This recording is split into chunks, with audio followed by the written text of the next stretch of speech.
Last week on this show, a guest shocked the table by arguing in part that slavery in America can't just be blamed on one race, and that museums put too much focus on the role of white people who participated in that terrible institution. And now tonight, that same argument is being pushed by the President of the United States. Donald Trump says that one of the reasons for his crackdown on Smithsonian museums is, quote, everything discussed is how bad slavery was. What we try to do on this program is create a platform for discussion and debate that reflects the very real differences that exist in this country. It's what echo chambers in our society fail to do, frankly. But on this topic, it's important to say objectively, slavery was indeed bad. It was evil, the nation's original sin. And it is impossible to understand the true history of this country without fully grappling with slavery's impact. Simply because of their birthplace and the color of their skin, the bodies and spirits of black men, women, and children were exploited for profit and power. They were forced onto ships, bound by shackles and collars that ripped off their skin. One older man described it as iron entering our souls. Some chose to jump into the waters infested with sharks rather than feel that iron.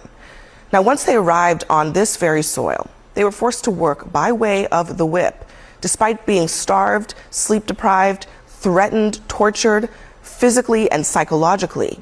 They were auctioned off, humiliated, fearful, and separated from their families and their children.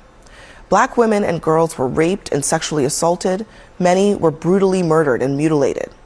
Now, this endured for decades, centuries.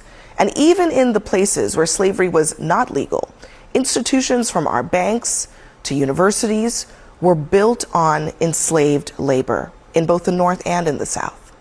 And for many of the white Americans who did not personally own slaves, they benefited from a caste system that concentrated wealth and political power in their hands. So, when we acknowledge the existence of black people who operated George Washington's Mount Vernon or the black hands that built the White House, we are acknowledging the existence, the perseverance, and the contributions of the souls that white supremacy sought to erase. Those people built families, they developed a culture, they were the keepers of the faith, cultivators of community. And they are the ones who deserve credit for forcing America to rid itself of the stain of slavery. Now, all of this information, these stories are from the Smithsonian's African American History Museum. And I share this not as a lecture for you, but as a lesson. America, the superpower, is largely possible only because of the superpowers of people who went lifetimes without the same rights of generations who were boosted from their backs. True history should include everything. Yes, the evils and the horrors too. And museums are supposed to be places that protect those stories, the images, the lessons, the very things that inform so much of our current state of our republic, from racism to poverty. No matter how painful, or in the president's words, how horrible the lesson.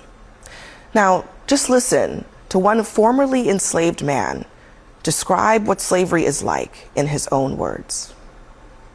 You know what I'd rather do? If I thought that I'd ever be a slave again, I'd take a gun and just end it all right away. Because you're nothing but a dog. You're not a thing but a dog.